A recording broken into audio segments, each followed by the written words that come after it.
नमस्कार। आज हम बात करेंगे एक ऐसी कहानी की जो सच में धूल से शुरू होती है और तकदीर तक पहुंचती है। ये कहानी है एक गांव रामपुरा की और उस गांव के एक लड़के की जिसके एक सपने ने ना उस पूरे गांव का भविष्य ही बदल डाला। तो कहानी में 3 अहम किरदार हैं, या कह लीजिए 3 पहेलियां। एक अफसर, एक बिल्कुल गुमनाम सा गांव और एक 25 साल पुराना वादा।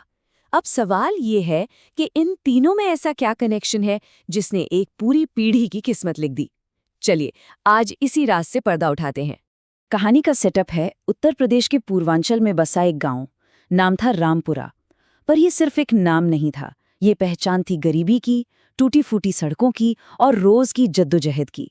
एक ऐसी जगह जहां सूरज तो रोज उगता था, पर लोगों के लिए उम्मीद की कोई नई किरण लेकर नहीं आता था। तो कहानी का पहला सीन खुलता है एक कंबल बांटने के कार्यक्रम से। जिले के नए डीएम साहब आने वाले थे और पूरा गांव अपनी अपनी उम्मीदें लेकर वहां इकट्ठा था। लेकिन जानते हैं, ये आज का सीन हमें ठीक 25 साल पीछे ले जाता है, जब बिल्कुल ऐसा ही एक दिन आया था। आज का ये जो नज़ारा है ना, ये हमें ठीक 25 साल पहले के उसी दिन की याद दिला रहा है। उस दिन भी एक डीएम साहब आए थे और उनकी बस एक नज़र एक छोटे से लड़के के दिल में एक ऐसी चिंगारी लगा गई जो फिर कभी बुझी ही नहीं। तो चलिए अब मिलते हैं इस कहानी के हीरो से, रोहन से, और देखते हैं कि आखिर उस एक दिन में ऐसा क्या हुआ जिसने उसकी आंखों में एक सपना जगा दिया। एक ऐसा सपना जिससे पूरा करना ही उसकी जिंदगी का एक ही मकसद बन गया। रोहन की दुनिया बहुत छोटी सी थी। सोचिए, एक टूटी फूटी झोंपड़ी जिसकी छत टपकती थी। एक माँ गीता देवी जो अक्सर खुद भूखी सो जाती थीं ताकि अपने बेटे को खिला सके। एक पिता रामदीन जो दिन रात मजदूरी करते थे फिर भी हाथ खाली ही रहते थे। और ऊपर से गांव वालों के ताने कि ये लड़का भी बड़ा होकर मजदूर ही बनेगा। तो उसी कंबल बांटने वाले दिन जब रोहन एक कंबल की आस में थोड़ा आगे बढ़ा ना, तो उसे सिर्फ धक्का ही नहीं दिया गया, बल्कि गांव के प्रधान भोलाराम यादव ने जो कहा वो शब्द उसके दिल में तीर की तरह चुभ गए। उन्होंने कहा, क्या सारे कंबल तुम लोग ही ले जाओगे? बस उस एक पल में गरीबी का एहसास एक जख्म बन गया। पर तभी धूल उड़ाती हुई गाड़ियों का एक काफिला आया और उन गाड़ियों से उतरकर मंच पर एक ऐसे अफसर चढ़े जिनकी आंखों में एक अलग ही तेज था, एक आत्मविश्वास था। वो थे डीएम विष्णु प्रताप सिंह। और उनके आते ही लगा जैसे उस अंधेरे में उम्मीद की एक रोशनी आ गई हो। डीएम साहब ने अपने भाषण में एक बहुत बड़ी बात कही। उन्होंने कहा, मेहनत ही इंसान को ऊपर उठाती है। उन्होंने ये भी बताया कि वो खुद गरीबी में पले बढ़े हैं। अब सोचिए, रोहन के लिए ये सिर्फ शब्द नहीं थे, ये तो जैसे एक मंत्र था। उसे लगा, बस यही है वो रास्ता जो मेरी जिंदगी बदल सकता है।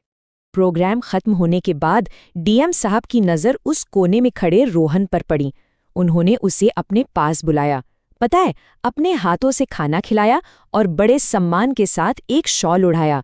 और फिर उसी मंच से एक ऐसी घोषणा कर दी जिसने सबको हैरान कर दिया कि इस गांव में एक इंटर कॉलेज बनेगा। बस उसी एक पल ने रोहन की तकदीर की पहली ईंट रख दी थी। तो अब यहाँ से शुरू होती है रोहन की असली लड़ाई, उसकी असली यात्रा।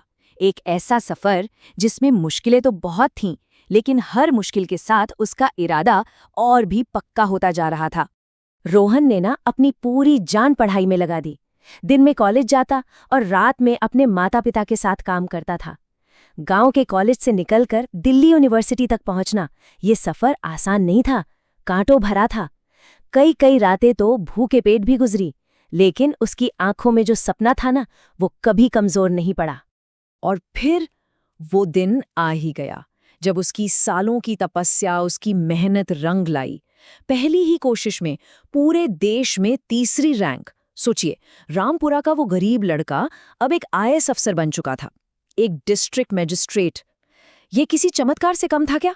चलिए अब 25 साल का एक लंबा जंप लेते हैं और वापस आते हैं उसी कंबल बांटने वाले कार्यक्रम में, उसी मैदान में जहां एक ऐसा राज खुलने वाला था जो पूरे गांव को हिलाकर रख देगा। और यहीं कहानी अपने सबसे बड़े, सबसे इमोशनल मोड़ पर पहुंचती है। आज मंच पर जो डीएम साहब थे वो कोई और नहीं बल्कि वही छोटा सा रोहन था। जी हाँ, वही लड़का जिसे 25 साल पहले ठीक इसी जगह से बेइज्जत करके भगा दिया गया था। वो मंच से नीचे उतरा और सीधे अपने माता पिता के पैरों में जाकर गिर गया।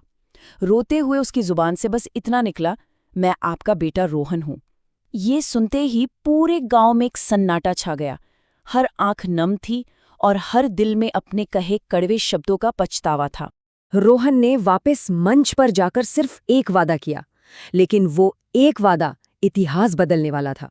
उसने कहा, अब इस गांव में कोई गरीब नहीं रहेगा। उसकी अपनी कामयाबी अब पूरे गांव की कामयाबी बनने जा रही थी। और बस इस वादे के बाद रामपुरा ने एक नया सवेरा देखा।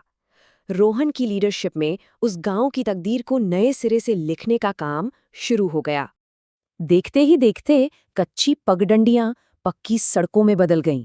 हर घर में बिजली पहुंच गई, गरीबों के लिए पक्के मकान बनाए गए, एक बड़ा अस्पताल बना जहां मुफ्त इलाज होता था। इतना ही नहीं, नौजवानों के लिए रोजगार के मौके पैदा किए गए, छोटे छोटे उद्योग लगाए गए। मतलब रोहन ने गांव की हर एक जरूरत का ख्याल रखा। और ये सब हुआ कितनी देर में? सिर्फ 1 साल में। सिर्फ 1 साल के अंदर रामपुरा की तस्वीर पूरी तरह बदल गई। वो गांव जो कभी गरीबी की पहचान था, अब तरक्की और उम्मीद की एक मिसाल बन चुका था। एक ऐसा गांव जहां अब कोई भूखा नहीं सोता था। आज की तारीख में रामपुरा के हर घर में आपको रोहन की तस्वीर मिलेगी। वो अब सिर्फ एक अफसर नहीं है, वो एक प्रेरणा बन चुका है, एक विश्वास बन चुका है कि अगर सच्ची लगन से मेहनत की जाए तो दुनिया में कुछ भी नामुमकिन नहीं है। तो रोहन और रामपुरा की ये कहानी हमें एक बहुत बड़ी बात सिखाती है कि अगर इरादे मजबूत होना तो एक छोटा सा सपना भी पूरी दुनिया को बदलने की ताकत रखता है। ये कहानी सिर्फ एक लड़के की कामयाबी की नहीं है, ये एक पूरे गांव के रोशन भविष्य की कहानी है।